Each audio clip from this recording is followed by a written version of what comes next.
So first on the list to speak is Diane Leidy. Ms. Leidy.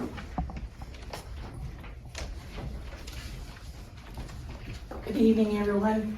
I would just like to thank all of the school board meetings, all the school board people that are doing a very good job on what they're doing this year. One thing I do have is I do not like that when people come into these school board meetings and they were very rude and point out our school board individually. And another thing I have is when I was in school back in 1983, I graduated in 1985, we used to have these things in our schools called convocations. What they were is each individual class, seniors, juniors, sophomores, and freshmen would go into the auditorium and have convocation days. What they consist of is talking about relationships and with different, like male and females, when they were growing up, what they need to look at, how they need to deal with relationships, how they need to deal with when children go to, like, if they have abuse in their homes, they would show those kind of different things.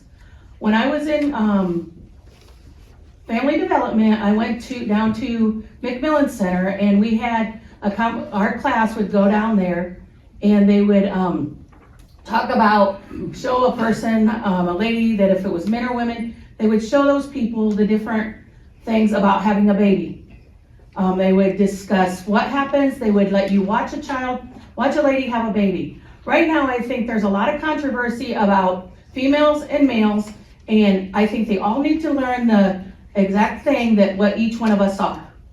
And I'm a Christian, and I live at 803 Glenwood Place here in Kenneville, and I just feel that there's a lot of negativity. But I would like the school board to consider having convocations. You do it an hour a day, or hour one day through the week, periodically when they first start. So I would start with your sophomore class, not your freshman. Thank you for your Thank you. I'm Maya Collins. I live at 417 Prospect Avenue, and I'm speaking on the bullying and health reasons. I've seen a lot of students, at high school especially, who go to the teachers, go to the principals for bullying and mental or physical health reasons, and they just get pushed away from my own experience, even though I got it situated with a couple of my principals. But I want to see change in that, especially with the juniors and seniors.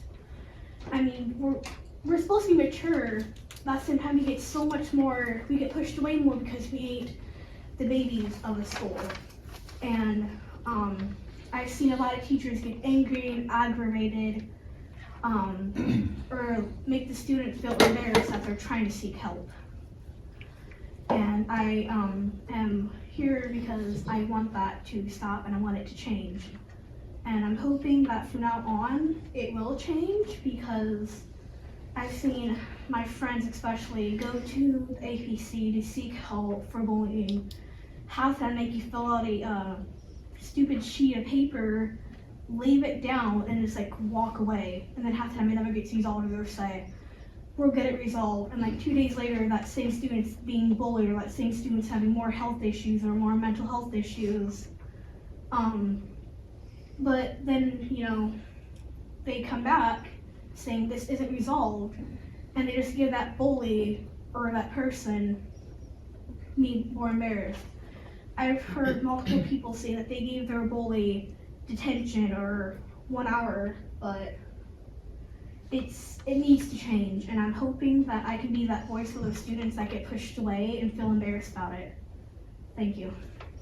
Charlie Barber, 3360 Evo Street in Auburn, and I did something a week ago that I'd never done before. I went to one of the ISTA lobbying days at the state legislature.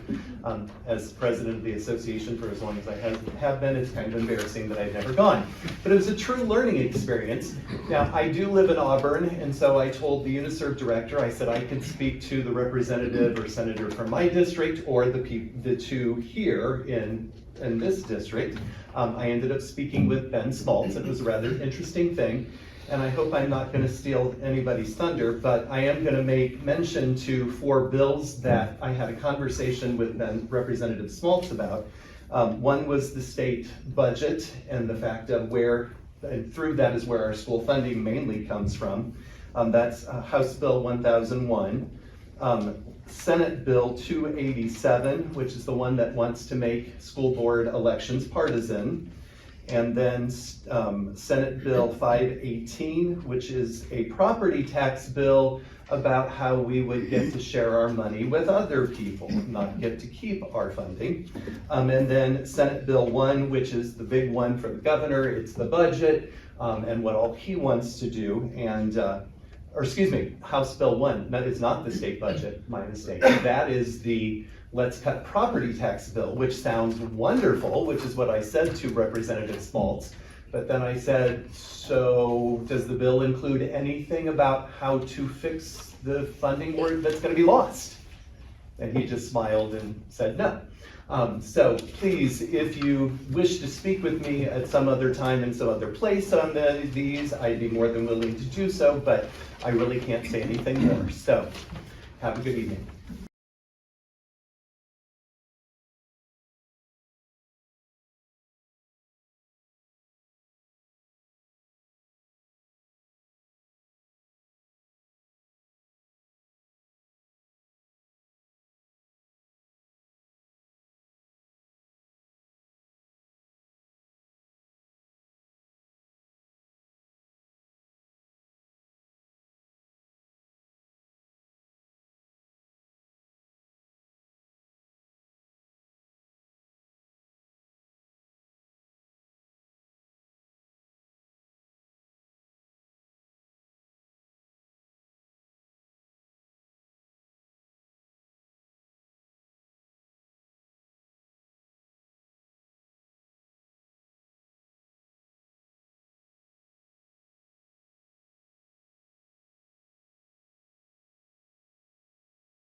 Brent Carpenter, I live here in Kendallville. The negativity is because the board disrespects parents and students. The board is allowing pornography, obscenity in the curriculum and in the library. That's where the negativity comes from. I just want to clarify something. The last meeting, Teresa Grumeau came up here and said she wanted to clear up some misinformation about her time in North Manchester. Well, she said enough is enough. She's talking about when a boy, a young child, male, was using the girls' bathroom. She says, nothing was hidden from anyone under my watch. Well, I looked into this, and I found some news articles and some interviews online. And this is what a parent said who led a 70-parent walkout at a meeting in North Manchester. It was done in secret. No one was told about it. No one in our community knew about it. He then went on to say the teachers were told to be silent about this. He then said, our superintendent, Teresa Grumeau, brought in a woman from the Bowen Center. And that's when that Bowen Center rep tried to explain to parents that boys aren't boys and girls aren't girls. And that's when he led the walkout.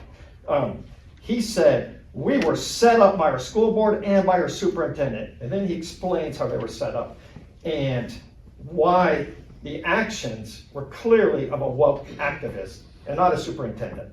Now, who do I believe, Teresa Grumeau or this parent? Well, I believe the parent. Why? Because after reading news articles, I found a newspaper that said, Grumeau issued the following statement to Ink Free News regarding the topic. Quote, transgender students must be allowed to use the restroom and locker room that corresponds with their gender identity. That was 2019. That is not true. That was when Trump was in office. That was before Biden changed the definition of sex. Those aren't the words of an impartial superintendent. Those are the words of a biased activist. Thank you for your comments. Yeah, good evening, Board, Mr. President. I would also echo Mr. Carpenter's statement. The negativity really ratcheted up when our board member, Faye Kline, ran her campaign as a conservative Christian. She promised her constituents and her students and her Lord to conduct her votes in a Christian-like manner. Well, she also, I'm told, said she would absolutely vote against pornographic material in the literature. So there's that. She lied. She betrayed. There's negativity. So moving forward, I would also comment, and I appreciate Mrs. Kline's smile right now. I also would point out at the last board meeting, she told us to put up or shut up, go support our boys, show us you care. To us, meaning all of you. So the standard of care set by Faye Kline, the standard of caring for our students, is to go to a basketball game. Okay? So there's that little gem I'd also point out. I'd also point out in the fall of 2023, Mrs. Kline elected to go to Walmart. She saw some cupcakes. I think we all know about that. They did not meet her religious beliefs. She decided to throw them away, and she posted the video online for all to see. So what we see here is a pattern of Faye Kline being God, thinking she's God. Incidentally, and I appreciate her chuckles up there, incidentally, she also said that God told her to vote in favor of the book, A Stolen Life, which is filled with sexually graphic material. She said it. She prayed about it. She prayed about it. God told her to do it. And when asked for her to give us data in support of her decision, she wouldn't do it. Instead, she got up and walked out crying of the room. So have a good evening. Thank you. Thank you for your comment. Good evening, Board. Wow, it's been a couple months. I've had sick kids. I apologize. You would think after all this time we'd see some progress instead of beating a dead horse, wouldn't you? How sad it is that we're still reflecting on the past instead of looking to the future for our kids. I would think that the difference between constructive criticism and the intent to excessively bully a member of a board would be the fact that we're trying to alienate a person in the community that is trying to serve these students and our school system in the community. And especially when you go to the extent of you're trying to alienate a church locally that feeds hungry people, and some of those hungry people even being students within this school corporation. So how sad that that's where we are. I'd like to take the moment to actually let the board know of a situation where my third grade daughter brought home a book that actually I did not find myself personally to think was appropriate for a third grade level. Rather than get on social media and make 6 months of posts about it, what I did go ahead and do was contact the building administrator. I reviewed the book personally. I'd like to actually back up and say that I'm responsible for what my child consumes no matter where she gets it from. So I took the responsibility of taking the time to review the book first before my child cracked it open. I realized that it wasn't appropriate, and I contacted the administrator at the building level. I'd like to commend that administrator. Not only did that administrator get back with me immediately, the book has been since removed from that library and actually passed on to a different library for the age-appropriate level that it was created for. It's actually part of the Maze Runner series, which is a more middle school level series. It was actually in elementary school, so I'd like to commend that person. If anybody would like any information, I'm more than happy to give that information out. I'd actually like to take the rest of my time to urge the school board member school board members in front of me rather that I think we have more pressing issues than books. As a parent, that's my job, to be a parent and watch what my kids are consuming, no matter the source of where it comes from. We can't protect our kids from books if we're stepping over their dead bodies in the hallways. I'd urge you to please consider working towards the safety of our children in regards to maybe metal detectors, full-time SROs. I'm more concerned about our children's physical safeties in school than the big bad books that we have in the web. Good evening. My name is Kathy Cree. My maiden name was Atz. I was born and raised in Kendallville. Attended East Noble High School, went on to Bloomington, got a master's in English literature, and a teaching degree. My concern is that I want to know exactly what I'm talking about. So my question is, what is the proper procedure that a parent or anyone needs to go through in order to request a book to be removed from a class or a library? It seems that at times it only requires one person to make a book disappear. That's not right. I'm sorry, but as an educator, former educator, English teacher, I can tell you that the first person you should speak to is the teacher. Don't take it out of their hands until you found out what the lesson plan was, what the purpose of the book was, what the purpose of the material was. Don't go straight to the administration. They have a lot of things to consider and they're too busy. So I would like to know if it's possible for one person to request a book to disappear. Is it possible as well for one person to request it to be put back? It seems that the only people who get listened to are the people who want to ban the book. And frequently, they haven't even read it. So I wish part of the procedure to request a book be disappeared is that you must have read it. And you can point to the sections that you don't like and explain why you don't like them, like a grown-up. So I loved my school. Easton was a great place. It was a great place to get an education. And I do not want to see it become a narrow-minded, strict place where one person can dictate curriculum. Thank you. Thanks again for your hard work. I know it goes on year after year. I've been coming on and off for a couple of years. And I know your homework list is longer than mine. Much of the board composition has changed in that time. And yet I'm hearing the same, sometimes slanderous accusations toward board members. It's kind of embarrassing, I think, to have to listen to that stuff. Because I know that people learn over time. You as board members, from the time you began as a board member until this point, probably have learned a lot. And it relates somewhat to the complexity of the issues you have to deal with at length, while other people can have their thoughts without really much information. I want to echo what Charlie Barber said about a current bill in the legislature, Senate Bill 287, patently poor idea to suggest that school boards should be elected on a partisan basis. Legislatures and Congress are sufficiently partisan to bring constructive discussion to almost a complete standstill on the important issues. And for that reason, I urge you to contact your representative or our new governor, expressing your own concerns about that. As a former educator, I think it's a really bad idea, and perhaps you do too. I'm certain that the work of educators will not be improved by having partisan dicta from above, and I'm afraid sometimes far, far above. Thank you very much. Excuse me, can I ask why I was denied my right to speak? I don't see you listed, sir. I've signed up. Oh, okay, yes, I apologize. I'll pass for tonight, we're done. No, I'll pass. sir, Yep. Please, Nope, give me 2 minutes. nope, okay. Okay, next thing on the agenda board is minutes from the January 14th, 2025 meeting. You had a chance to review. Do you have any questions or comments? I'll make a motion to approve the minutes, January 14th. Second.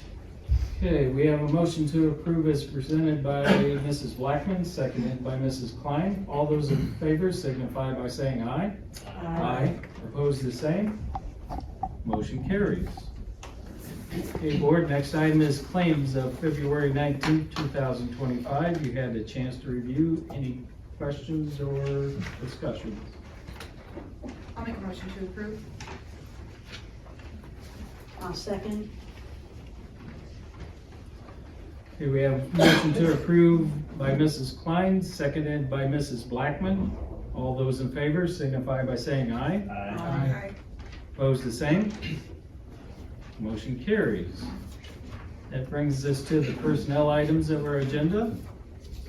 Board, you had several resignations, retirements, and terminations listed. I would entertain a motion. I will make a motion to accept. I'll second.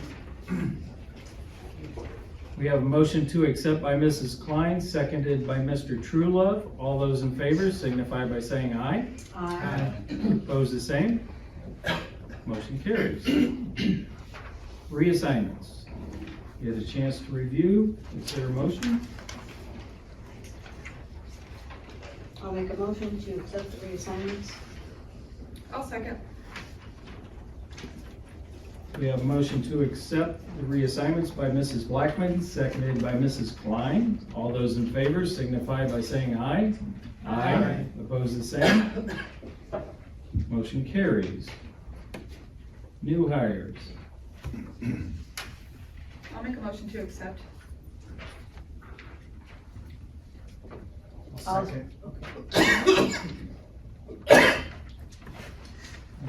For new hires, we have a motion to accept as presented by Mrs. Kline, seconded by Mr. Byerly. All those in favor signify by saying aye. Opposed, the same. Motion carries. And finally, leave request. I'll make a motion to approve as written. I'll second. For leave request, we have a motion to approve as presented by Mr. Truelove, seconded by Mrs. Kline. All those in favor signify by saying aye. Opposed, the same. Motion carries. Okay, board, that brings us to our next item, which is instruction, which is the FFA presentation. Dr. Ramon? Yeah, we have our SFA leaders here tonight to speak to us. This was a request by a board member, so we're very glad that we have our presenters here tonight. So I'm going to just turn it right on over to you. Well, thank you for having us. Like you said, if you don't know, I'm Jesse Kimmel. Andrew Barnes. We're two of the three that actually teach at the high school level, agriculture. So we're actually going to go over a little bit of agriculture and FFA a little bit, so you can see the growth that we've had here in the last couple of years and things like that. So, she's my tech person. So. Okay, so as far as agriculture education goes, there's three main parts: the instruction, which we're doing in the classroom every day, FFA, and then a supervised ag experience. And we'll talk a little bit more about what that is. What we offer right now, we offer two different ag pathways at the high school that our students can participate in: the agriculture, ag mechanic, and engineering pathway, and the agri-science, plant, animal science pathway. These two pathways are currently outpacing all other pathways that we offer at the high school for student involvement. So we have a very large number of student involvement in those pathways. We have gone from about 181 students in the ag classes 2 years ago to 266 this year. And that those 266 students are taking at least 2 trimesters of an agriculture class. So quite a bit of growth, and 95% of those students that are enrolled in ag education are in it to fulfill their graduation pathway. Do you want me to talk about FFA? A little bit about FFA. So, our mission statement: positive difference in the lives of students by developing the potential for premier leadership, personal growth, and career success. We take that pretty hard to heart, and we teach this not only in our classes, just in general, to our FFA side of it. Every kid that's in agriculture doesn't have to be an FFA. We do have a really good group in FFA right now, but you can see we do this very well in all our classes. Also, we teach leadership. We do leadership activities with all our classes, growth-wise, and we push careers as much as anybody. I teach a lot of shop classes. I'm as much pushing kids to internships, 2-year colleges, apprenticeships, things like that as anybody. Every kid's not made for 4 years college, and it's okay. Go do your job, go do it well, be a productive citizen in the world, and that's what we want. and we do that at all levels in all our classes. So we kind of take this statement and we push it across the board when it comes to our classes. Little history, I know we kind of went over this last year. FFA, so everybody understands, FFA is the largest youth organization in the world. We actually made it over 1 million members this year. So it's growing, it's getting bigger and bigger. FFA started, it's no longer called Future Farmers of America. 1928, that's when it started, was Future Farmers of America. But that time, it was all farmers. I mean, pretty simple. The jackets we wear, if you see us go to competition and stuff, we're in official dress. Black pants, blue corduroy jackets, white button-up shirt, ties. Young ladies can either be in pants or skirts, either one. That jacket was from 1933. Kind of all the way down through here, you can see like FFA, we can actually teach that in our classroom because it's intracurricular versus extracurricular. We touch on it in our classes. We give the option to the students to, if they want to pursue it, pursue it. If not, we don't shove it down their throats 100%. Like anything, let you choose, let you be your own person. Everywhere it goes. East Noble's chapter started in 1966, and that's actually before girls were actually allowed in FFA.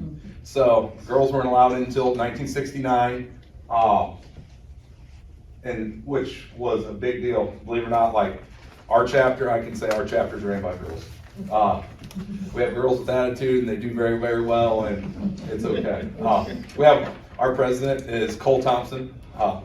He's a young man, but he kind of listens to some of the young ladies, what they say to do. So, does an excellent job. Like I said, 88, name changed. It is now just the National FFA organization. They wanted to get rid of the stereotype that you had to be a farmer. Less than 1% of the population is a farmer now, a full-time farmer. So, if we just was aiming for farmers, we'd have nobody.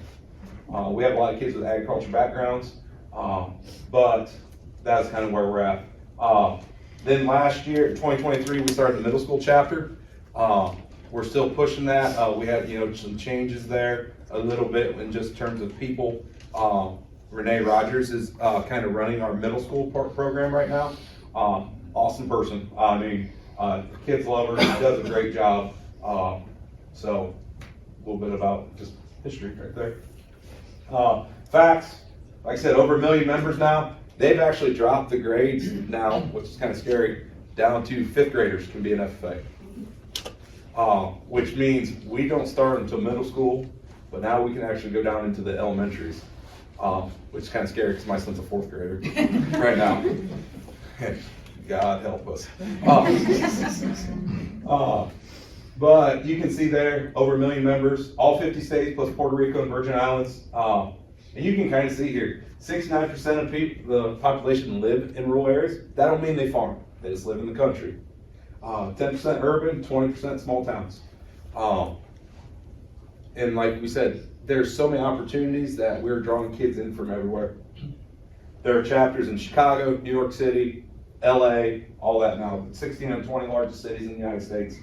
And agriculture is still the #1 employer. You may not be a direct farmer, but you are employed by some agriculture product. So still 20% of the United States workforce is in agriculture. We've seen a lot of growth in our membership. Last year we had 31 middle school members and 10 high school members, and this year we've gained some of those middle school members at the high school. We have 38 high school members and 18 middle school members. So our FFA program is growing. These are just some of the contests we do. As you can see this, everybody talks about seasons, like football season, baseball season, basketball season. We start from August 1st to August 1st. We don't really get time off. And you can see these happen throughout the year. And a lot of ours, you have to qualify. It's not like you automatically get to go to state. You have to qualify at the local level, and our district contest coming up in March is which a lot of these leadership contests are. You have to win districts to go to state. And there'll be 15 schools there. That means one person in each contest gets to go to state out of 15 schools. So it's not easy to go.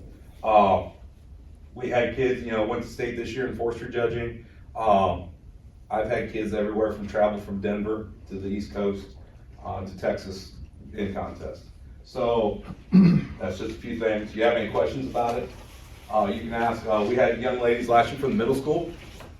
We can honestly say this, Miss Shear's daughter, first middle school team from East Noble went to state, and they were second at state last year. Did an awesome job, and they're gonna be the first middle school students also to do agri-science, which is like science fair for ag this year. So, and it did grow. Their product the first time did not work, so now it's working. So that's just some of the contests we did. We talked about SAE, and this kind of goes with her work-based learning too, because we have a lot of kids that, I would say this double did with the work-based learning. SAE is basically where they are working in an ag background outside school. It can be either placement where you're getting paid or you're doing entrepreneurship, your own thing. We have lots of kids that, believe it or not, have both. And actually, Miss Barnes does a lot with her work-based learning, that has our FFA kids, and I'll let her talk about that a little bit. So I am a work-based learning coordinator as well as this, and I'm putting kids into jobs, helping them find placements and supervising them on the job. And we do have a lot of kids that carry over in what they're learning in our ag classes and then taking that and transitioning it into the workforce. And it is a really cool experience to see those kids really be very successful on the job because they've learned those skills in the classroom. Our president, Cole Thompson again, he's working at Cedar Creek. Meats and Legato. He kind of did it kind of on a whim. He got a job there, worked there, and now he's actually talking about going into meat science when he goes to college. So that is our goal, is to make sure, and everybody talks about this as like a 4-H project. 4-H is 4-H, FFA is FFA, two different things. SAE is more than just buying an animal, and I'll say this, I'm a livestock guy. Buying an animal in April, showing it at the county fair in July, and you're done. No, we want that kid to buy a breeding animal and raise their next year, their next project, and keep growing and growing and growing. My daughter's SAE is, she's into boar goats. I hate to tell you what she's got in it. But she breeds all her own goats. She raises them. She can tell you pedigrees, everything like that. And she's in 7th grade. So that's our goal, is to make kids like that do an excellent job. Community service wise, we do some things. We work at the Apple Festival every year. We are your trash people. Whether it's raining, hot, beats, ice, it doesn't matter, we're there. The community service we do a lot now is, and our kids really have a heart for this, is work with the fairgrounds. Like, we go through the fairgrounds, clean it up, we help seal the big ice cream stand that everybody loves. We seal that every year.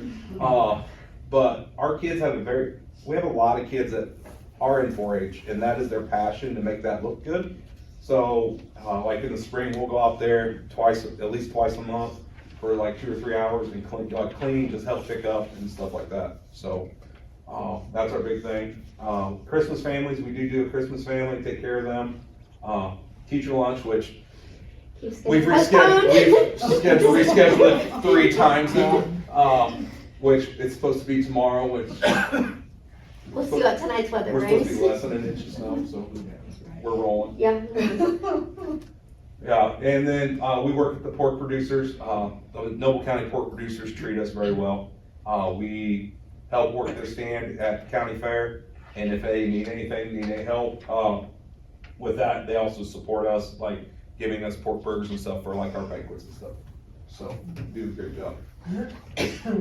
Okay, so some of the travel opportunities that we have, we take kids to competitions and events all over the country, state and national level, CD trips, which are those competition events that we talked about before, livestock show. This year we've taken kids to North American International Livestock Exposition in Louisville, and then we also recently just went to Fort Worth Stock Show in Texas, and those students are learning the ins and outs from what it takes to load the animals on the trailer, pack all the gear that you need to take, how we get them unloaded once they're at the fairgrounds, bedding, feeding, all those things that you do at a competition, as well as washing, drying, fitting, all the requirements that go along with the animals, and they're learning all of that. And we actually took 3 young ladies to North American, and then we took 4 young ladies to the Fort Worth Stock Show, and none of them had any animal experience prior to going with us. So their goal is to hopefully this summer be able to take what they've learned and have their own 4-H animals and show. There's a ton of educational opportunities and leadership conferences and camps that we can go to as well. And I'll say this, I like these young ladies up here, it made a big difference on me. Like I said, I'm a livestock guy, and I'm a picky livestock guy. I was handing, you know, these are like our show goats, and like when we say our babies, they're our babies. I was handing these goats to these young ladies, said, here, go walk and take to the pen. And I don't do that. Like, I trusted them, they did it, and no problems. And they worked their butts off, and you know, I want to say On thank you. very little sleep. I want to say thank you to you guys, because you guys allowed us to have this opportunity to do this. And I know they were very, very thankful. We were going to actually have some of them come tonight, tomorrow's finals. So we said, worry about finals instead of coming here tonight. So how we finance? That guy grilling pork burgers. That sells right there. That is not the picture of success right there. We do pork burger sales for like the teachers. We just sell to the teachers. That's it. We don't sell to students. We sell to the teachers like every other, during the spring, like every other Thursday, Wednesday, whatever day it was. Our fruit, we do fruit, meat stick sales during the fall. We sell bulk fruit and meat sticks. Then in the spring, we do strawberry sales. We actually just set our stuff out for strawberries. This year, so find your FFA member, buy strawberries. Yep. We pass out the order forms tomorrow, so if nobody asks you, you can email us. Our goal is to keep the cost for our members as low as possible. We get no, you know, and I will say this, I grew up in sports, like sports get financing from the school. We get nothing from the school in terms of FFA. We have to raise all our own money for that type of stuff. Now, like the vehicles and stuff like that, the school does provide. But like when we go to national convention and our registration for one kid's $110, I mean, that's $110 coming out of our FFA account for each kid that goes.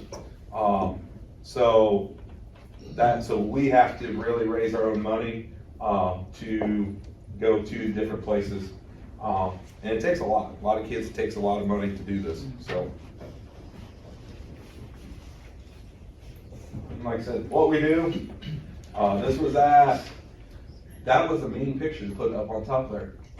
So, that was at National Convention, and National Convention is 65,000 FFA members shoved in Indianapolis, all at once, which is awesome to see. There's from every state and province is there. One thing we went to one of the escape room things, and they thought it'd be funny. They stuck me with all freshman and sophomore girls in an escape room. It was funny. I can honestly say the girls, they surprised, like they were all into it and stuff like that, but they thought it was going to be fun. And she didn't make this. The upperclassmen picked this. I was going with the freshman and sophomore girls. So, but we do meetings every month, multiple meetings a month, chapter events. We're going bowling next Thursday. With that, this is actually National FFA Week this week, but with finals, ours was last week. Of course, cancellation, we were supposed to go bowling last week, now it's next week. So, it's just how things roll. Community service competitions, and we just want our kids to succeed, personally. You know, and I don't care if a kid comes, and she's the same way. They go to a contest, they come in dead last. I don't care, as long as they did their best. That's the way we look at it. If you come out and said, I did my best I can, okay, that's all I can ask. No offense, if I'm gonna run a 100-meter dash, I'm gonna give you my all, I ain't winning. So, we try, yeah, calling the EMS about 50 yards in, so. But we love our kids and what we do there, so if you guys have any questions for us about what we do, yes, ma'am. The SAE that you were referring to, you said Cedar Creek. Cedar Creek meets, yeah. Yeah. So what other partnerships have you established? Oh my gosh. I have 72 kids on the job. Not all of them are ag kids, but we have several different partnerships throughout the community. Okay. I can send you a full list if that would be great. easier. Could you give me like 3 Ag, ones? 3 ag, We have Luder Farms, Okay. Country Heritage, we worked with them as well. We have multiple individual farms that we have kids work at. Everywhere from Do It Center, we have kids that work at Do It Center to, like I said, personal farms. We have actually had kids have experience at my farm where they come out like an internship and I let them do the livestock type stuff and things like that. We are working with 5 different construction companies right now as well, so our kids are doing building and as well. I have lots of welding kids that go out. Said that? I have lots Yeah, of lots welding of kids that go out and all that type of stuff, so. Are you able to keep it within the community, or do you have to reach out outside? We have quite a few. I would say probably 85% of my students on the job are within, like, local Noble County. I have a couple of kids in Angola, in Fort Wayne, and LaGrange, but most of them are Noble County employers. And I made a partnership with the Noble County EDC this year, and they've helped a lot to get more business partnerships within Noble County. And some of them are very specific ones, like we have kids that want to, say, be a vet and and with everything, all the clearances and stuff you have to have, finding vet hospitals and stuff that will take kids. It's harder to say, hey, I need 3 kids at this one place, like we can't, so we have to kind of farm them out in different places and stuff like that. So we like local. I mean, that's what we try when we send kids out. So. Yeah, good, thank you. Okay, board, next on the agenda is business. So, Mr. Lee. Yes, board, in your packet, first item on the agenda, you received a quote from KI for a list of furniture for the new East Mobile Academy. This is a process been taking on for a few months now. We brought in a couple different vendors. We brought in furniture. We brought in representatives. We had it at the current Alternative Learning Center where staff and students could evaluate what they liked, didn't like, and how it would work within the new environment that was being constructed. And after evaluations with the director, and again, the staff and the students with their input, have selected the equipment or the furniture that is listed in front of you on the quote, along with a floor plan of what that could look like or would look like. So the administration would ask that you approve moving forward with issuing a purchase order to KI Furniture for the furniture of the new East Mobile Academy in the amount of $150,343.25. Some of those pictures with those packets, some of those chairs, I didn't know if they didn't have any dimensions of those. Some of them were rather expensive and they seemed like they looked like they were 1-person chairs, but I didn't know if they were maybe an actual sofa or something like that. There is a mixture of furniture, both hard seating and soft seating. Some that are 2-person seating, sectional type seating, or ottoman type seating, as well as standard hard chairs and so forth. So it's a mixture of furniture for that alternative environment. For the choice of KI, how did we come to choose KI, and is that like a Sourcewell or? There is a contract associated with that, yes. We've reached out to KI through other schools that have used them and hearing what they've liked and didn't like for other vendors. We also reached out to other vendors that we've used in the past.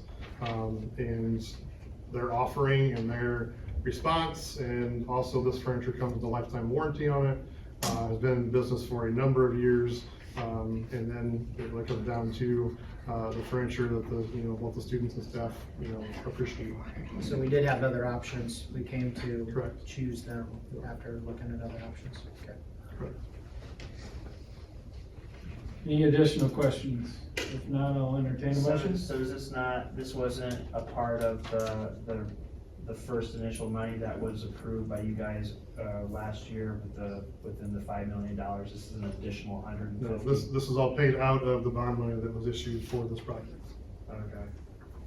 Now, is there any furniture in there that we absolutely do not need and more of a necessity, because $150,000 for furniture is kind of steep? I can tell you that we were pretty conservative on furniture for the building and evaluated it, for a few different months.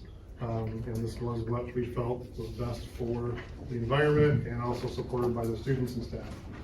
So was there like a layout or anything that you were provided that maybe I could see? In your packet, in the quote, there's a layout. All I seen was the prices. I didn't see the actual floor plan. Yeah, It was very last page. Yeah. I missed it. Mhm.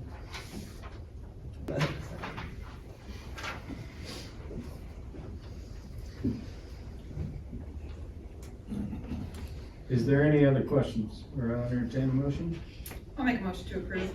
I'll second the motion. We have a motion to approve by Mrs. Kline, seconded by Mrs. Blackman. All those in favor signify by saying aye. Aye. No. I'll ask. All those opposed, the same? Nay. Okay, motion carries with a vote of 5-1. Okay, next item. Next item in your packet forward was a partnership package to kind of lay out the digital marketing plan that we've been working on for a fair amount of time with Daktronics, which is one of the vendors of the scoreboards that we've been looking at. The packet that you received is one that we would take out and really use to sell to our local businesses and show them what they would be getting for their advertising dollars. In this packet, it showed two different types of funding levels, one an anchor sponsor and then a founding sponsor. And there's one anchor and there are 4 founding. On the bottom of the scoreboard, you would see some static spaces where there's some static signs that would be listed for these sponsors. And then in there kind of gives you an idea of what types of, maybe 15 or 30 second commercials, different spots throughout, not only the exterior field area, but also inside through some digital marketing as well, through TVs or what have you, also some online advertising and so forth. So the anchor sponsors and the founding sponsors, those price points will be, the anchor sponsors a 10-year contract with the individual, and that contract is actually later in our presentation here, in our packet. And then there are 4 other founding sponsors that we would still need to go out and sell. The founding sponsors that need to be sold would be $10,000 a year for each of 5 years, so 5-year commitment. And then the revenue generated each year for those 5 sponsors would support the cost of the equipment and the installation of the scoreboard. And then in the second 5 years, it would build revenue to support, maintenance and, ongoing expansion of our digital marketing plan. So there's, in your packet, also right behind this should have been 3 Word documents, or 1 Word document that had a white, a gold, and, a blue, a gold, and a white package. Those are 3 different packages that were the $5,000, a $3,000, and a $1,000. Those were 3-year commitments. That money would go to support our programs. And if we were to sell all of the inventory of those packages, it would raise about $58,000. And in collaboration and working with the performing arts directors, the activities director, the high school principal, and a few others, we were able to figure out how we could try and break some of that revenue down. So if we were to sell all $58,000 worth of all of our inventory in those blue, gold, and white packages, we would divide that up between band, show choir, theater, and athletics. And then there'll be a little bit of money, for the operations. There will be some costs when it comes to paying a small stipend to those that will be needed to operate the scoreboard. Or we talked also about having a club. Many of our clubs have stipends that are paid to the sponsors of those clubs, the adult, and so we cover that. So of that $58,000, about 50% of that would go to the performing arts, and the other 50% roughly would be going to athletics. Where the band would receive, again, assuming we sell all of it, $10,000, show choir $7,500, theater $7,500, athletics $27,000, and operations $6,000. How we arrived at some of those numbers was we looked at the number of students that each of those programs had enrolled or had a part of their programs, and came up with a percentage for each of those groups. And actually, that would have led more going to athletics and less going to the performing arts. We wanted to change it a little bit and put more in the performing arts to kind of split that a little more in half. So that's what we have talked about and how we would propose to split that $58,000 worth of revenue. There's $6,000 that's kept out for the operations, again, for the cost or the labor to run the scoreboards. And we pay our ticket takers, we pay our announcers. We would do something very similar with those around the scoreboard, and the stipend for the club sponsor, and then some additional equipment, camera, things like that that might be needed to help with these marketing plans or creating the advertisements. So with that said, the administration would recommend that the school board approve the marketing plan as presented. And so we can move forward to start selling some of these founding sponsors first, so we can move forward with purchasing a scoreboard. So moved. Is there any questions? Yeah. I was wondering, so who's responsible for selling founding and then also the others, like the blue, gold, and So white? right now, the anchor sponsor has been pretty well solidified. Again, it's later on here. And then it'll be Luke as the activities director. I will help support. Electronics will also help provide opportunities, to talk and talk with other businesses as well, to see if there's interest there. I've had some side conversations just to gauge interest with local businesses that we do business with. There is a fair amount of support for these packages. I see relatively zero issue in selling 4 spots to support the payment or the lease rental of the scoreboard. Any other questions? So we are currently looking at item B on the agenda? Correct. Can only B? Correct. Okay. Did you mention the scoreboard? That's a different line. Yep. Okay. Okay, we do have a motion by Mrs. Blackman. I'll second.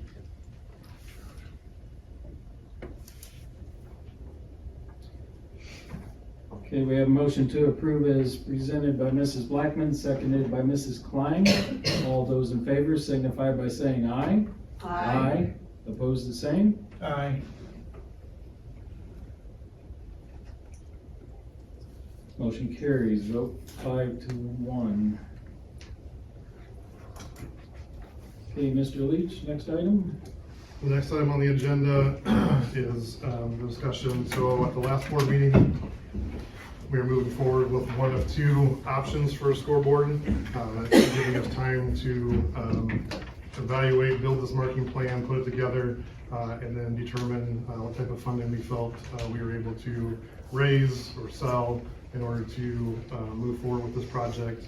I'm happy to say, again, it's still a little bit later, but we have worked with a local employer that there is a representative here in the audience that I'll mention later.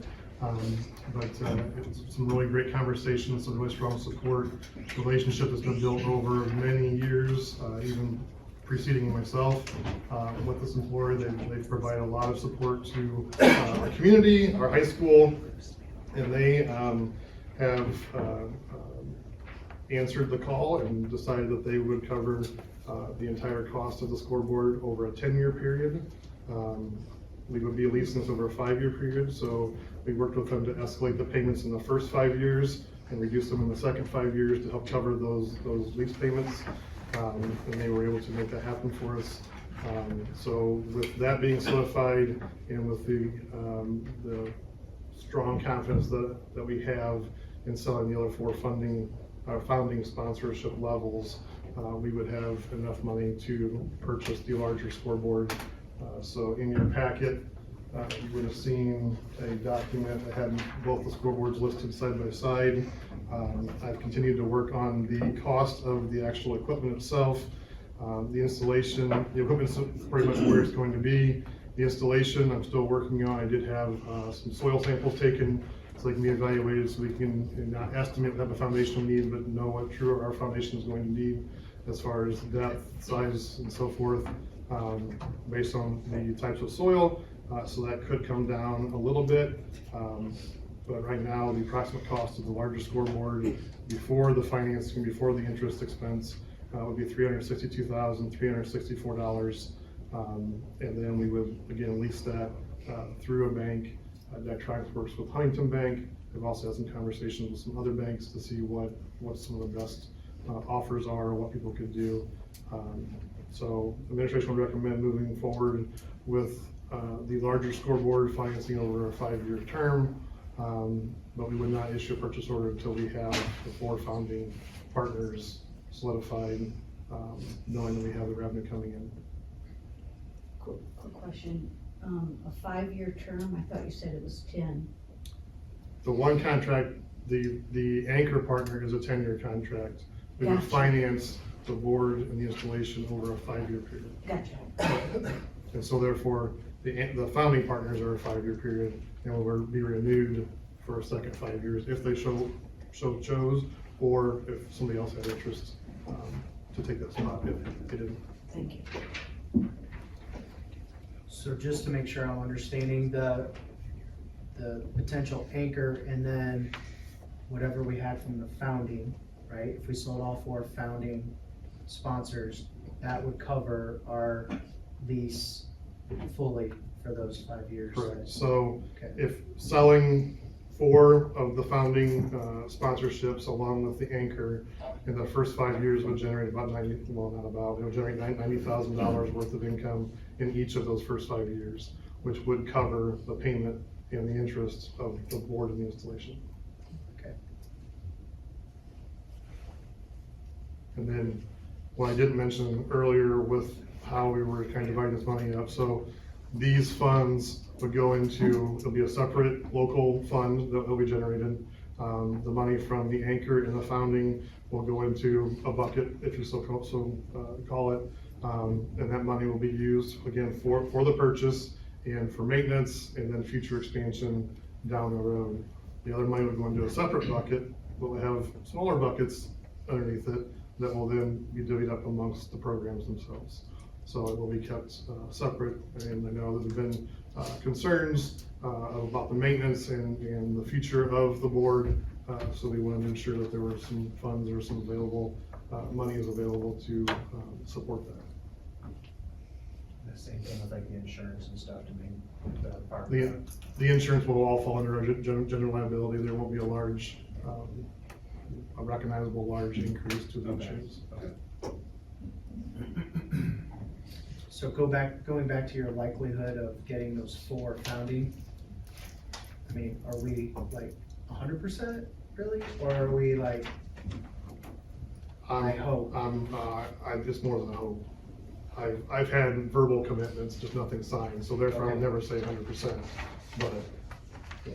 I have people that are extremely interested and have verbally committed to. To clear that up, though, you couldn't get a signed contract until we vote. Correct. Yeah. I wasn't gonna take this out and officially sell anything until you guys had approved this plan.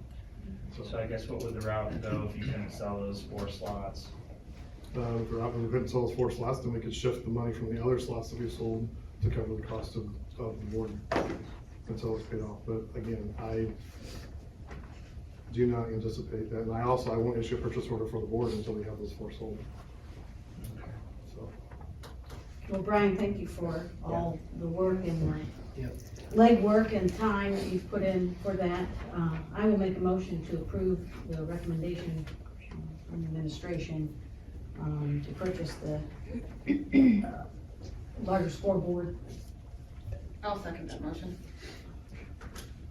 Okay, we have a motion to approve the scoreboard, purchasing of the larger scoreboard by Mrs. Blackman, seconded by Mrs. Kline. All those in favor signify by saying aye. Aye.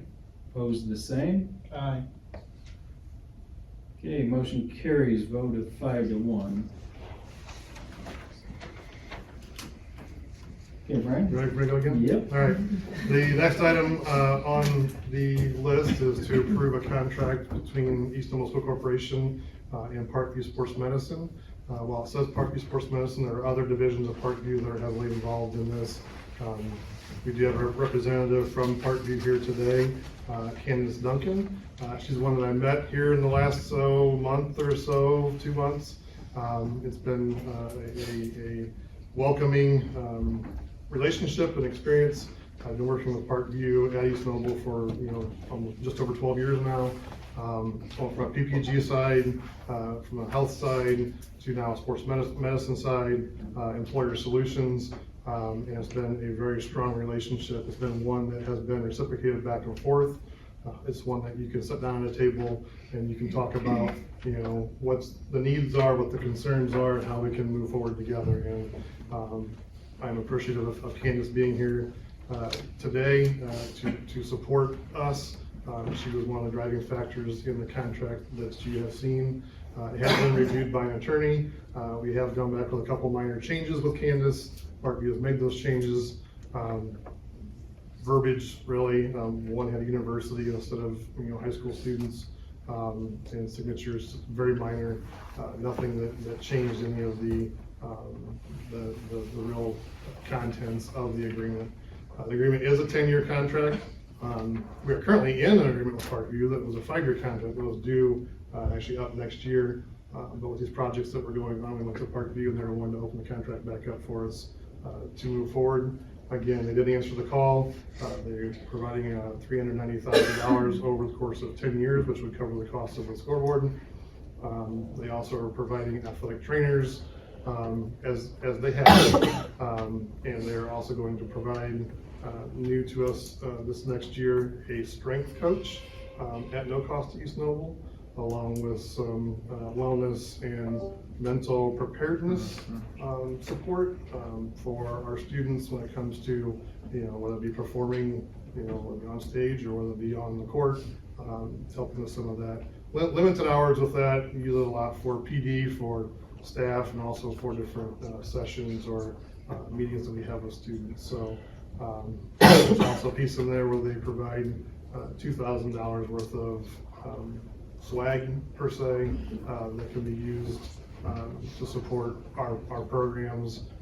They're also often used for those individuals that support our programs, whether it be taking pictures for us or doing some different things. Our ticket takers, stuff like that don't get a lot of recognition and support sometimes. So I am pleased to introduce this contract to you. It's been a lot of work going back and forth with Parkview, but it's been a pleasurable process, and thankful for their support, not only to East Noble School Corporation, but also to Noble County as a whole. So I've also spoke with the CEO of Parkview Noble and some other vice presidents within the Parkview organization, and they've all been very pleasant to work with and helped make this contract what it is. So the administration would ask that the board approve entering into this agreement, 10-year contract with Parkview Sports Medicine. So when it says that we're gonna get 2 certified athletic trainers, does that include the one that we currently have? It's up to 2. Up to 2. And so we have one, and on an as-needed basis, depending on schedules, and then we can request a second one. As long as we do it in enough time out, they can schedule to help support that. Okay.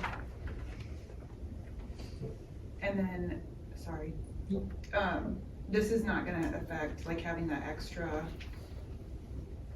employee from PSM come in, this isn't gonna affect our current staff, right? We're not going to cut our strength teachers. This would not replace one of our teachers because we're bringing in the strength coach. Okay. Our numbers, enrollment, things like that will dictate some of that. But this piece would not eliminate any position that we have.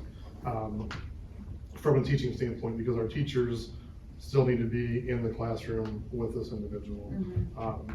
This is gonna bring an expertise level that we currently don't necessarily have to help support, proper lifts, timing of lifts, nutrition, all those other things, stretching, pre-workout, post-workout, all those things, so. Any other questions? If not, I'll entertain a motion. Again, Brian, thank you for your work on that. Thank you to Parkview, agreement, but I'll make a motion to approve the contract with Parkview. Second. We have a motion by Mrs. Blackman to approve the contract with Parkview, seconded by Mr. Byerly. All those in favor signify by saying aye. Aye. Opposed, the same. Aye. Motion carries, vote of 5-1. And last item, Brian, please. Last item for business, board, you received a list of items that we asked that you deem obsolete and of no use for school corporations, so we can place on eBay or dispose of in the most cost-effective manner. So the board recommend that you approve this list and we will move forward as stated. I'll make a motion to approve. Any questions? Okay, I'd entertain a second. I'll second. Okay, for the obsolete items to be sold on eBay, we have a motion to approve by Mrs. Kline, seconded by Mrs. Blackman. All those in favor signify by saying aye. Aye. Opposed, the same. Motion carries, unanimous.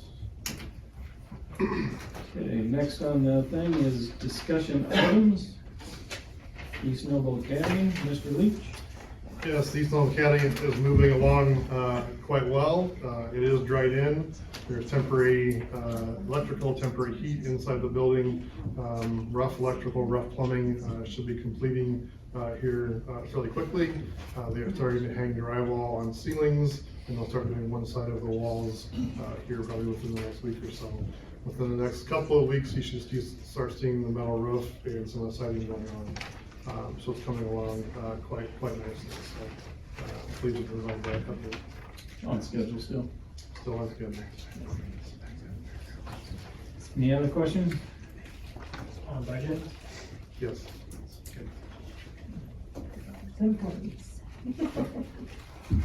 Okay, next item is East Noble tax rate. Yes, real quick, I wanted to share this last meeting, but I forgot, so I apologize. But I shared with you the tax rate. We received our 17 notice and the budget that we received as approved, as it was approved as written, and the tax rate associated with that, which was 68.09 cents per $100 of assessed valuation. But what I also had received is the tax rates of all Noble County taxing entities, and I wanted to share that while East Noble is the largest school corporation in Noble County, we also have the lowest tax rate at 68.09 cents, whereas Central Noble has a tax rate of 80.02 cents, and West Noble has a tax rate of 92.55 cents. So in a time where property taxes and rates are all being discussed and thrown around, I wanted to share that information. Okay, thank you. And then next on the list is legislative updates. Ms. Blackman? So yesterday, I got to spend the day with other school board members, listening to legislators and heads of the education and career committees. These are all very fluid, changing all the time. The dates for getting out of committee, if they didn't leave committee, they're dead and they don't move forward. We had a discussion about the party politics and having to say the Senate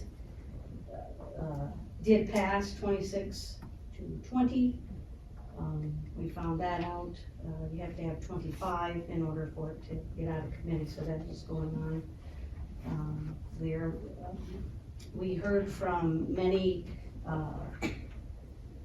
board members and their opinions on that.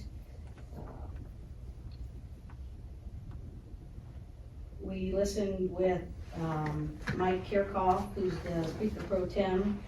We listened to Eric Bassler, who's the chair for the school funding subcommittee. Phil Giaquinta wasn't able to be there, he's the minority leader, but Shelley Yoder, Senator, she's the minority leader, she was able to be there and give us their thoughts on and what their priorities are for this session.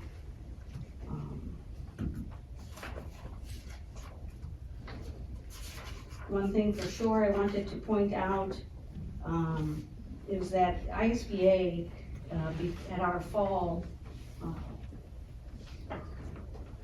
convention comes up with, there we have a legislative committee that works for us, and they come up with our priorities and what ISBA is going to fight for and talk about and try to get for school boards there. And we also approved those, the delegate assembly, which I was a part of, approved all of the, oh, sorry. I forgot to. Just turn it, there you go. Okay, are supposed to, or, Thank you. yeah, no, that's okay. Use that. We talked a lot about the taxes. Some of the priorities for the representatives and the senators that were there. Medicaid was a big priority that they're working on there. Education is, we've lost a lot of money into education. The, what else did they say? The funding formula, balancing between the taxpayers, the tag money that we have gotten in the past and then have been able to give to all staff has changed and become very competitive to receive now. It's just not something we automatically get and give to our teachers. And we've been able to provide for the last, I don't know how many years, so since I've been on the board, we've been able to provide for all staff, not just our teachers. I think that's great, but this is gonna be different next time. We'll see what that looks like if that passes, how it's written now.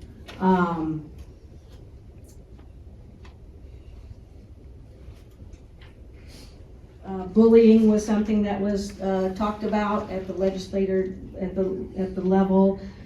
Absenteeism is something that's on there. As far as the party politics, some of our board members in the state of Indiana won't be able to be board members anymore because of the Hatch Act. And if you're not familiar with that, those are civilians like you and I that work for federal or employees of the federal government and state and local government employees whose salaries are paid entirely by federal funds. There's a Naval Surface Warfare Center called Crane down in southern Indiana. 3,800 people won't be able to apply to be a school board member if it becomes party. Indiana Code of Judicial Conduct prohibits court employees from serving in political positions. So we have someone from the Eastern Howard School Corporation as a probation officer with Hendricks County. won't be able to be a board member. We have many names in here for that, so it's something that is important to, ISBA there, and that was one of the big things that was talked about there. Things are fluid, changing all the time. So until it's over in April, we won't know exactly what we'll have to deal with. If there is tag money and we do apply and we do get it, then the idea is then for 2 years, they get the tag money, and then it becomes a part of their salary supported by our schools. And there's no funding to support that, it's just they Correct. give it the first year or 2 or whatever. Yep. And then we have to take that after, it's another unfunded mandate, so. Correct. It could turn into that, so. So it will look different, but we don't know what it'll look like, or if it passes, or how that will go, so. And are you? Well, I was just gonna say, I would encourage you to continue to read your, updates that we get from Terry Spradlin. Every week, he sends them out on Fridays, or Thursdays late, and gives us the top 3 important things that have been accomplished for the week. He does call to actions where we can touch base with our legislators and move forward so we can continue to serve kids in the best way possible. And I'll just piggyback off of what you have already said, that, last week I attended a school board, or not a school board, a superintendent and legislative breakfast, and I was able to talk to numerous legislators, but I can tell you the focus really is on that Senate Bill 1, where, like East Noble right now, the way it stands, over the course of 3 years, it will be progressing, and I sent that to you. We are over $900,000 of a loss, in the course of 3 years. We don't wanna be that way. And this is not just a bill that's gonna affect schools, it's also affecting libraries and towns and everything. And so, very concerning, so if all of you could keep your eye on that, I would really appreciate that. We do know the other one that was a real concern for us was Senate Bill 518, we do believe that died today, that's the word I got. I don't have the official word on that. But that one was where we would have to share our property tax with charter schools. And that was if you had more than 100 of your students attending, we have 57. So just keep an eye out in case that resurfaces. There was a win, I'll like this one was good, that there was a House Bill 1285 that they were gonna require cameras in all special education classrooms. Another unfunded mandate, because it would have cost a lot of money across the corporation with as many special education classrooms as we have. That would be very, very difficult to do. So that did die, so we're very fortunate for that. So if you have an opportunity to speak to any legislators, even anybody in our audience, we appreciate that, because losing that much money for us would be detrimental. We'd hate to see that happen, and it would affect a lot of things that we do, a lot of things that we provide for our students, so just be aware of that. That's it. So something I was kind of wondering and curious about was Trump's executive order with, what was it, Title IX? Well, how is East Noble going to react to that executive order, and are we gonna ever go along with that, or when are we gonna follow that executive order? Is there a risk if we don't go along there that we could lose our funding? Because that's something that I did hear, on the TV or, the phone, that we could lose federal funding if we don't abide by these rules. Are we going to, or are we not? As far as the executive orders, yes, unless the law supersedes that. And there are some cases where what the executive order put out is in conflict with what the law is. So we have been advised by several different attorneys to hold back and see kind of what happens. And And it's not that we're defying, there's nothing that I know that we are defying at this point. So, it's just like changing board policy. You don't wanna start doing that when you don't even know all the conflicts. The attorneys really have to sift through all of that. And we, really rely on them to help guide us in those areas, so.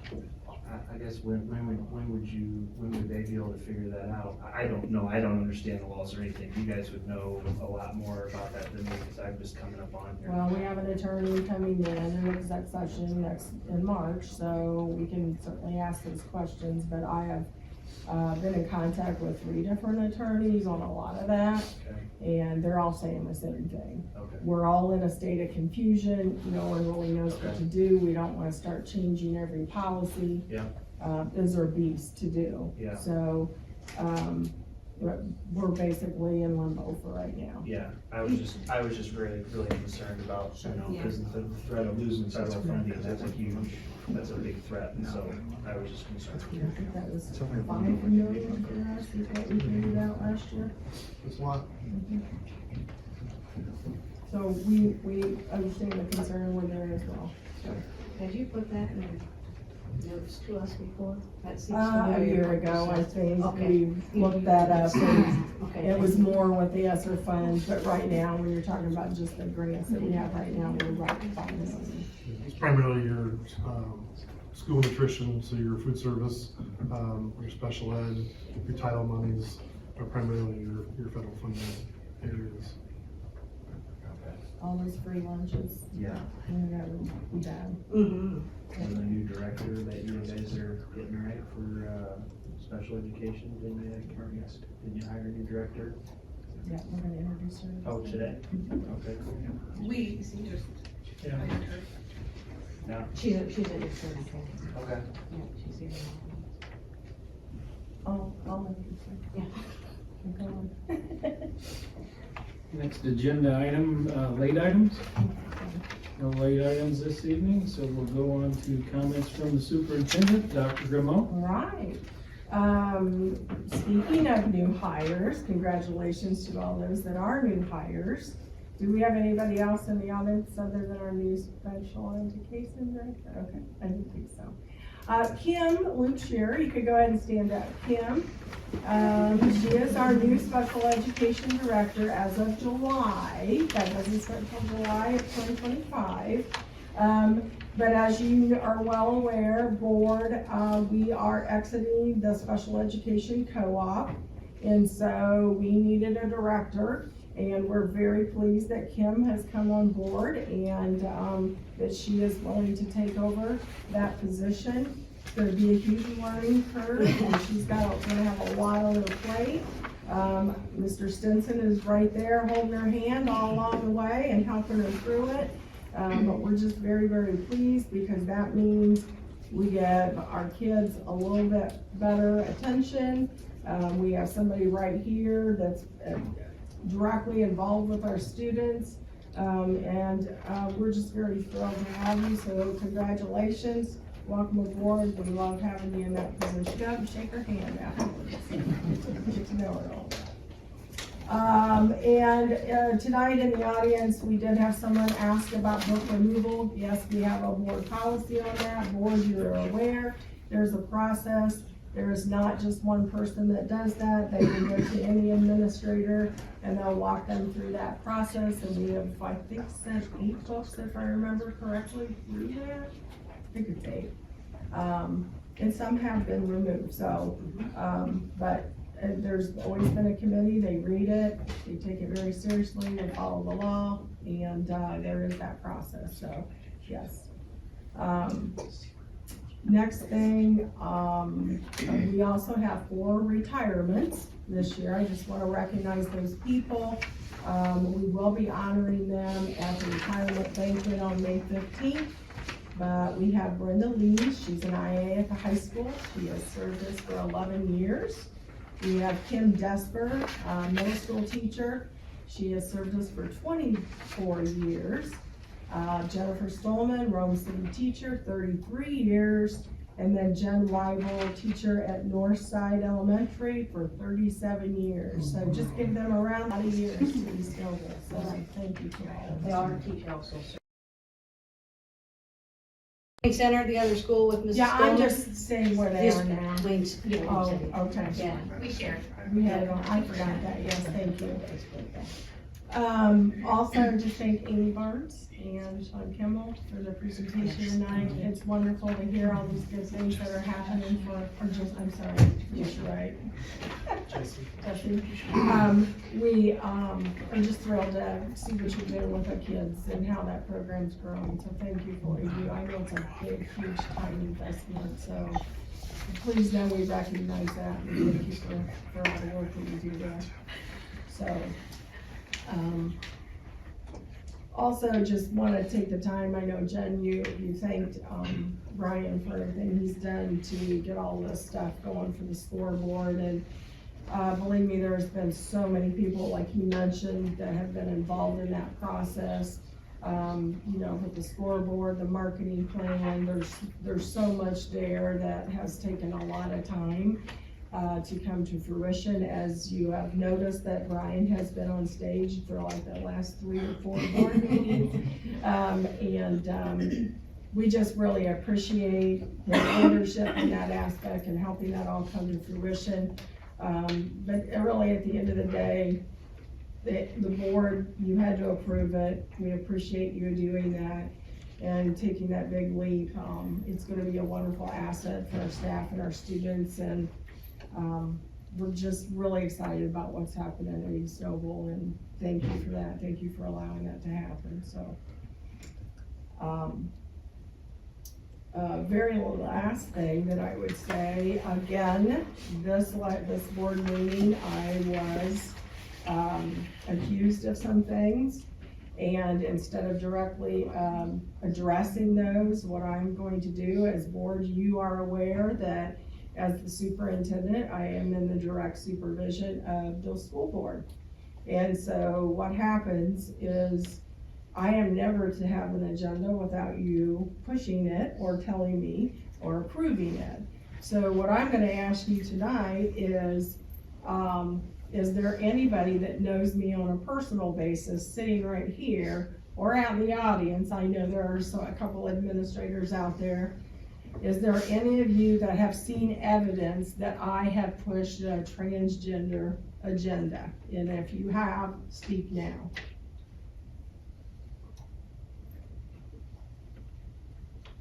Is there anybody seen any evidence of that?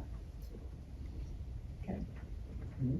I don't live my life that way. I support all kids, and that's what I want people to know me for.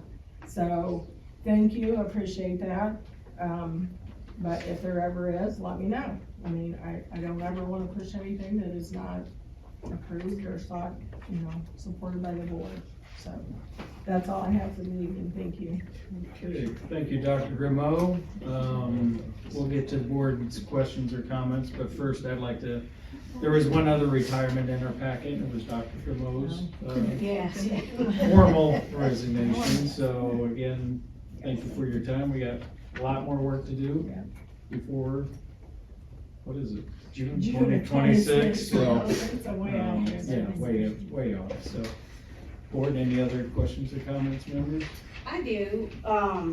So Brian, talking about being on stage, so our high school had their winter drama go on, and they did 4 individual plays, and Faye was full of basketball those times, but it was nice to see, and you were full of wrestling those days, and it was nice to see everyone was able to make it, and even one night, we all sat apart because we were there together.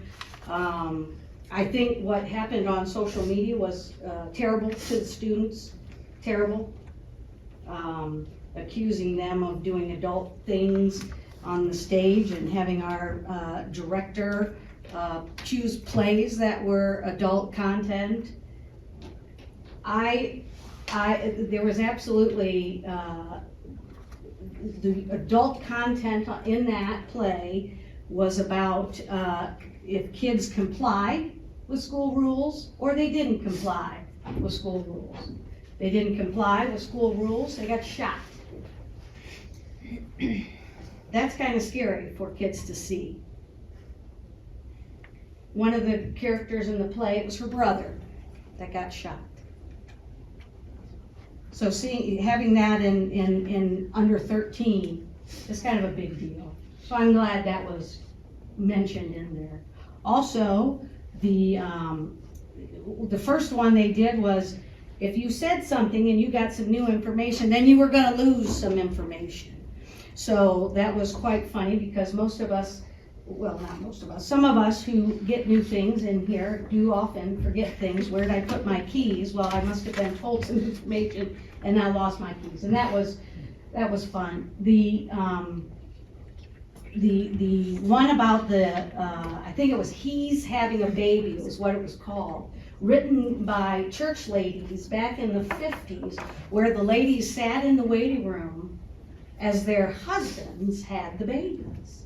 And they talked about a first-time mom and how nervous she was to be a first-time mom. And then the next lady comes in and she said, well, I dropped my old man off last night and went home, got the best sleep I ever had. Hilarious, because the first-time mom thought, oh, how could you ever leave him here by yourself? He said, well, I did that with the first 3. Well, how many do you have? 7, so this was her 7th. Very funny. Very, very funny. And then another one came in who was kind of snooty and didn't smoke and didn't drink. And that was kind of fun to watch. They did, the kids, and the last one was a very small town, got a stoplight. And Bob, the owner of the store, couldn't believe there was a stoplight, but he was on the council that said, yeah, we're gonna get a stoplight. But it was like a 6-1. He voted against that, and he's been trying to fight having the stoplight in the community. The kids had to really expand their repertoire of how they act, because some of them had 4 different characters they had to become. And I think they just knocked it out of the ballpark. And it was just a disgrace to see what they had to go through and read, and parents putting things on social media. And I'm very sorry that happened to those kids, because they work hard and love what they do.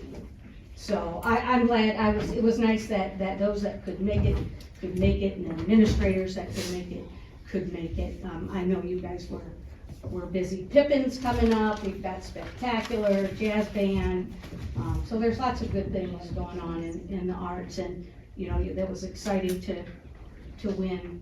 We certainly were texting and found out the win for sectionals and Addison and the teammates. So yeah, I mean, if you're done. I was just want to say gonna congratulations congratulations to the so. girls basketball team Yep. for winning sectionals. First time since 2016. It was amazing to watch these girls come together and play and rise above. To see them at regionals was something that I, as a mom, will never forget. And I cannot wait for next year. I'm putting it out there now. They're gonna go to state. They're gonna win state next year. No pressure on no them. pressure on them. That's, you know what, they loved it. We actually had played Norwell on my birthday, and I fed the girls that day, and I told them all I want for my birthday is a Norwell win. And then when we saw them in regionals, I said, I'm gonna cash in that birthday present today. Unfortunately, they weren't able to pull it off this year, but I think that they will do great things next year. I think, to add to you, these girls have been playing together since 3rd grade, when they started the Knights program. Yeah, second, 3rd grade, yeah. The feeder program is excellent. Yeah, so so now I mean, honestly, I'd love to give they- a shout out to Matt Desper and Josh Deming and Luke Amstutz and Jen Yep, Will, yep. because Those the kids varsity team, if they didn't play for Matt and Josh, they played for Matt, or for Luke and Jen. Yeah. So, I mean, this was really something that these adults put together when these kids were 2nd, 3rd graders. And They stayed together. they stayed together. Mine and so- went towards the arts, but Yeah, every other kid but went. she played with us for a while, so that was awesome. That's hilarious. Yeah. Another thing I would like to tell you guys about, I had somebody approach me she is wanting to talk to us, I guess, about Fellowship of Christian Athletes. She's in charge of the program, I believe, at 2 other local schools.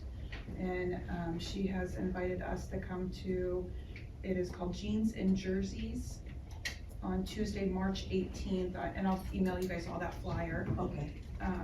But she said that I think she started at Prairie Heights, maybe, Lakeland, is where she had started these at, and her goal was to eventually approach us.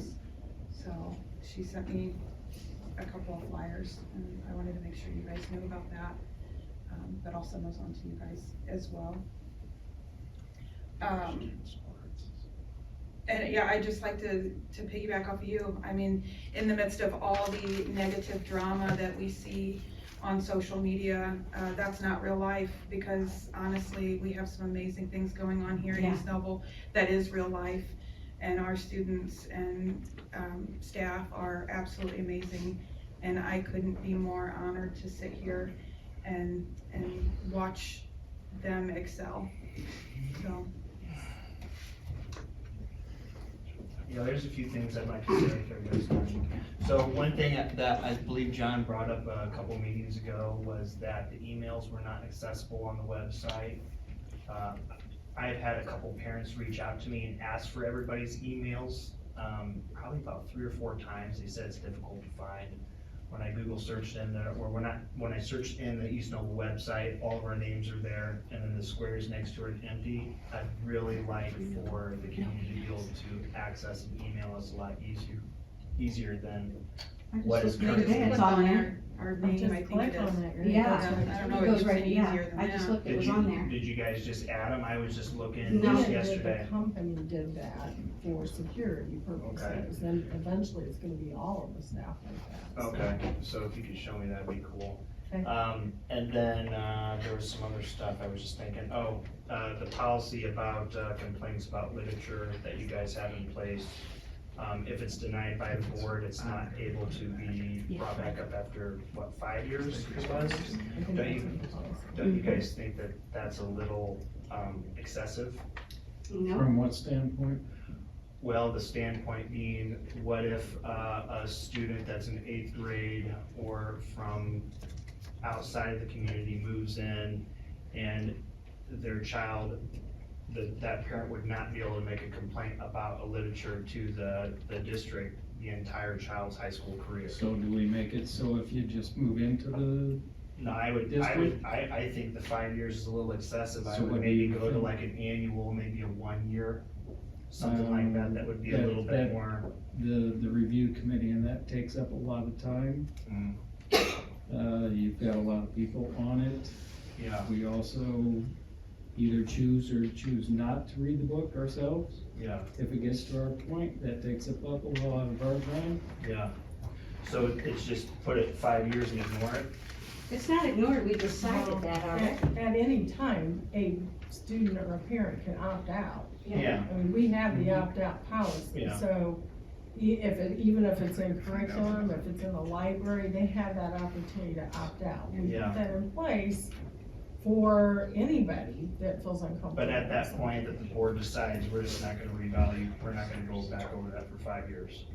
That's what we decided. That's the policy, and That's not ever gonna be maybe renegotiated or discussed about maybe in the future to try to compromise with the community in any way that they maybe feel like their voices are heard.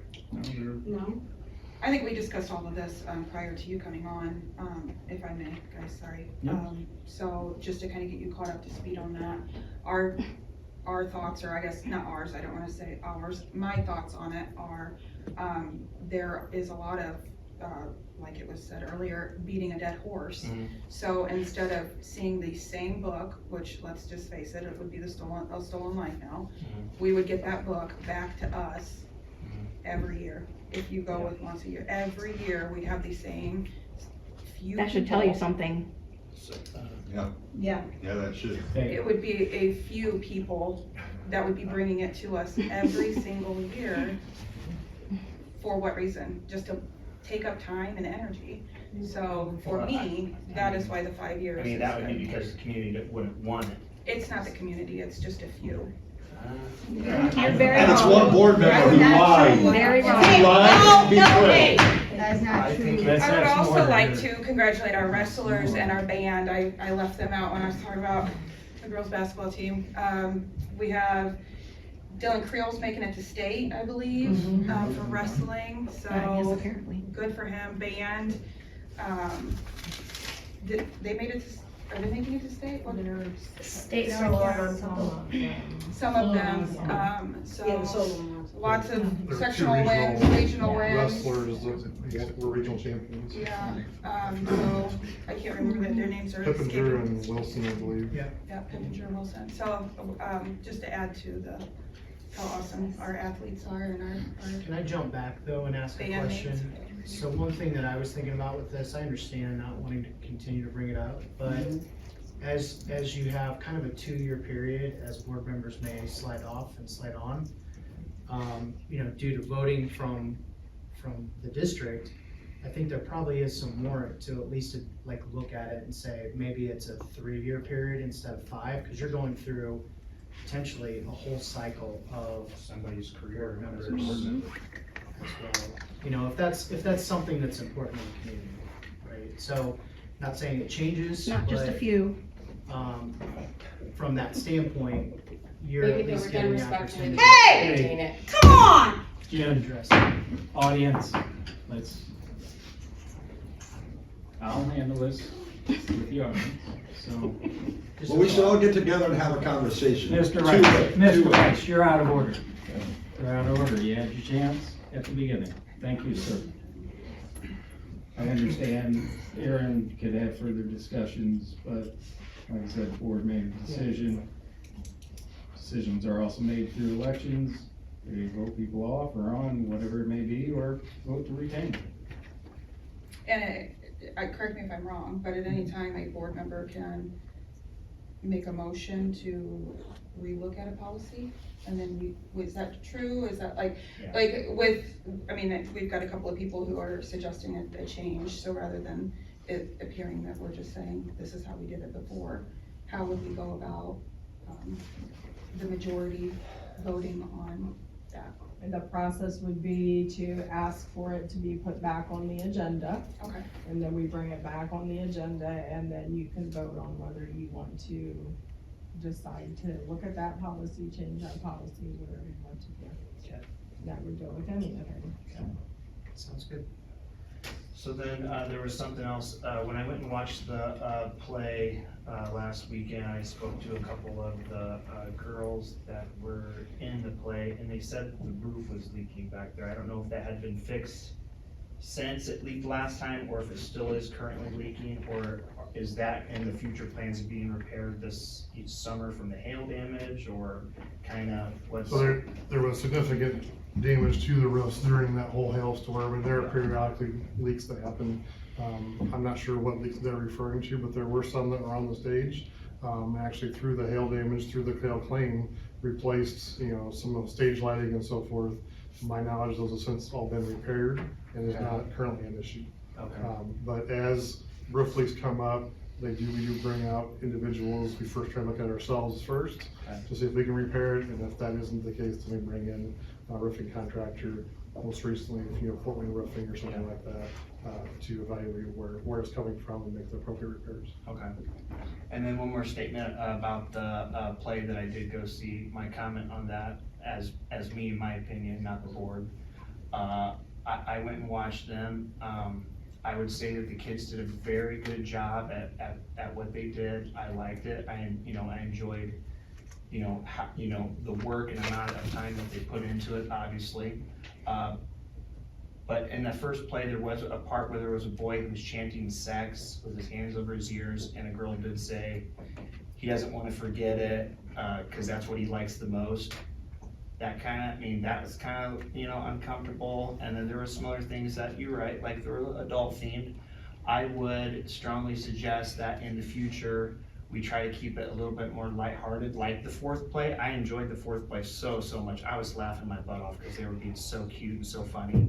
I think that lightheartedness, would draw in more of a crowd. and please more people in the community. And that's where I would like to see the direction, you know, of that theater go, not really so much of the edgy adult themed stuff. And the community, there was a lot of people, not just a few people on Facebook, otherwise it wouldn't blow up, that feel the same way. I mean, it's just, it's proof. I'm sitting here. Dave Pine is not. I'm Stop saying sorry. that. No, Stop saying that. it's an easy thing. It's I make a motion to the electorate. I second that. No, I was respectful and listened to you speak and get to say everything you want to say, so you're gonna be respectful. You're not gonna talk to me like that. Wait. Oh my gosh. Let's get some order here. Mr. Lash, the election's over. If you guys wanna have comment outside of here, that's You right. keep saying that. We're gonna discuss board Yeah, items. but I'm not the one that keeps bringing that up. I'm just I'm pushing not. back. I'm pushing back, so you Mr. want to Lash, ask me for you pushing got back. anything else? You're not gonna push back during the board time, it's not on the agenda. But it's okay for them to scold, done. it's okay for them to scold the public. It's okay for her to destroy public property. Mr. That has Metter. nothing to do with this meeting. It certainly does. Mr. Metter was fired for stealing, but she's still sitting on the board. No. He was made. Mr. President. That's right. The meeting be adjourned, please. Okay, we got a motion to adjourn the meeting, is there a second? Gonna steamroll right over you, Joel. Yeah, that's fine. Okay, meeting adjourned. That's what's going on.